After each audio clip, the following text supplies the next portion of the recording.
है। विधानसभा में आपके नेता को बेचारा कहा गया है, रामविलास पासवान। ये अत्यंत गंभीर विषय है और इस तरीके से मेरे नेता का अपमान ना मैं ना मेरी पार्टी कोई इस बात को बर्दाश्त नहीं करेगा। विपक्ष भले लाख भ्रम फैलाने का प्रयास करे, पर आज भारत में इतनी ताकत है कि वो दुनिया के सामने आंख से आंख मिलाकर अपने आप को मजबूत स्थिति में स्थापित करने का कार्य कर सकते हैं। वंदे मातरम को लेकर के कई मुस्लिम संगठन ने आपत्ति जाहिर की है, कहा है कि हम पर ये थोपा जा रहा है, हम लोग सुप्रीम कोर्ट जाएंगे। थोपने की बात नहीं है। देश से प्रेम करने को आप थोपना कैसे कह सकते हैं? भारत का जय जय करना, भारत का जयगान करना, राष्ट्रीय गीत का सम्मान करना, ये किसी के ऊपर थोपने की बात नहीं है। सेवा तीर्थ ये वो सोच है जिसके साथ मेरे प्रधानमंत्री ने पिछले 11 साल देश का प्रधान सेवक बनकर देश और देशवासियों की सेवा करने का कार्य किया। सेवा तीर्थ के साथ साथ कर्तव्य भवन का भी उद्घाटन किया गया है। ये कर्तव्य भवन निरंतरता में अधिकारियों को, कर्मचारियों को याद दिलाने की सोच है कि किस कर्तव्य भावना के साथ उनको जनता की सेवा करनी है। नागरिक देवो भव, इस सोच को हम लोग को आगे लेकर जाना है। अधिकार से नहीं, कर्तव्य भावना से हम लोग कार्य करें, इस सोच के साथ मुझे लगता है इसका निर्माण किया गया है। एक खूबसूरत परिसर, एक ऐसा परिसर जो स्वतंत्रता के बाद पहली बार देश के अपने बने हुए कार्यालय में, इससे पहले साउथ ब्लॉक में जब ये सारी व्यवस्था थी, ये उस समय की याद दिलाता है जब आज़ादी से पहले देश गुलामी से जूझ रहा था। पर आज जब हम लोग इस नए परिसर में गए हैं, भारत और कितना सशक्त हुआ है, ये उसका भी परिचय देता है।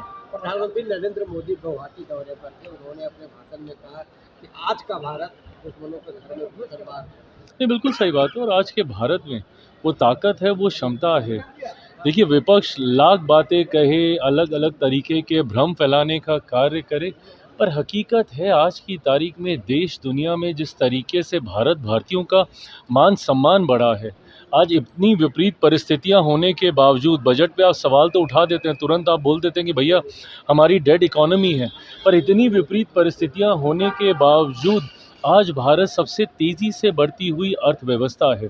इसका मतलब कहीं ना कहीं सही फैसले सरकार के द्वारा लिए गए हैं, जिसने ना सिर्फ भारत को आज की तारीख में सशक्त किया है आर्थिक तौर पर, सामाजिक तौर पर, बल्कि आज जिस तरीके से ट्रेड एग्रीमेंट्स हो रहे हैं अलग अलग देशों के साथ, FTAs हों या US के साथ जो ट्रेड एग्रीमेंट हुआ है, EU के साथ जिसको मदर ऑफ ऑल डील्स कहा जाता है, EU के साथ ट्रेड एग्रीमेंट होना, FTA होना, सिर्फ ट्रेड एग्रीमेंट ही नहीं, फ्री ट्रेड एग्रीमेंट होना, एक साथ 27 देशों के साथ आपने एग्रीमेंट किया है।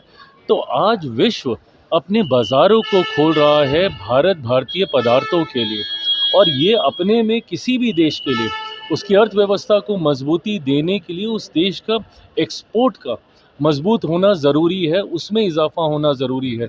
और आज जब वैश्विक इतने बाज़ार भारत के लिए खोल दिए गए हैं, तो मैं मानता हूं कि ये सरकार की काबिलियत है।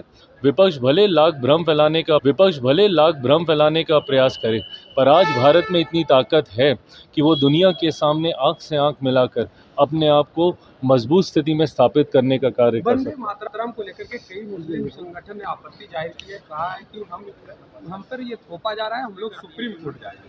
थोपने की बात नहीं है। देश से प्रेम करने को आप थोपना कैसे कह सकते हैं?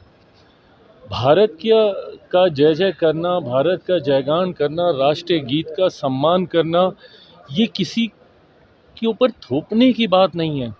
ये एक नैतिक जिम्मेदारी है, ये कर्तव्य है आपका, आपके देश के प्रति। जिस देश ने आपको सब कुछ दिया, रहना खाना, जिसकी वजह से आज आपकी पहचान है, आज दुनिया में लोग आपको भारतीय मानते हैं पहले, उसके बाद आपका धर्म है। मैं नहीं मानता कि इसमें किसी भी तरीके के विवाद की कोई गुंजाइश है, बल्कि गृह मंत्रालय के द्वारा लिया गया ये एक ऐसा खूबसूरत फैसला है जिसने सही मायनों में एक लंबे समय के बाद राष्ट्रगीत को जो सम्मान मिलना चाहिए था वो देने का काम किया। बिहार में लॉ एंड ऑर्डर एक बार फिर से सवालों के घेरे में है। दरभंगा में 6 वर्ष की बच्ची के साथ रेप, कोचिंग की छत से एक बच्ची को फेंक दिया नहीं, ये चिंता की बात है। इस तरीके से कुछ घटनाएं हाल फिलहाल के दिनों में पुनः सामने आई हैं। लगातार मैं, मेरी पार्टी, गृह विभाग, गृह मंत्री जी के संपर्क में भी हैं हम लोग, और इस बात को सुनिश्चित किया जा रहा है।